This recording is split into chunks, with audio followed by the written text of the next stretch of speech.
আমার হুসাইন শহীদ হয়ে গেছে কারবালার ময়দানে, আমি যাইতেছি। আমার হুসাইন ডাক দিছে নানাজি কইয়া, আমি রওজায় থাকতে পারি নাই রে। আমি হুসাইনের দেখার জন্য নবীজি রওজা থেকে উঠা গেছি। আলেমরা সর। ইবনে আব্বাস বলে আমি স্বপ্নের মধ্যে দেখেছিলাম আমার রাসূল ডাকতে বলে, মক্কা মদিনার মানুষেরা রে আর ঘুমাস না, আর তোরা ঘরের মধ্যে থাকিস না। আমি নবী রওজায় ঘুমাইতে পারি নাই, কান্না সহ্য করতে পারি নাই।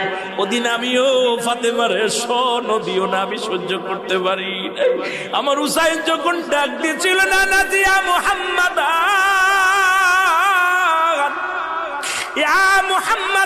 যেদিন ডাক দিয়েছিল রে, সেদিন আমি নবী রওজা থেকে পাগলের মতো উঠে কারবালা পর্যন্ত চলে গিয়েছিলাম।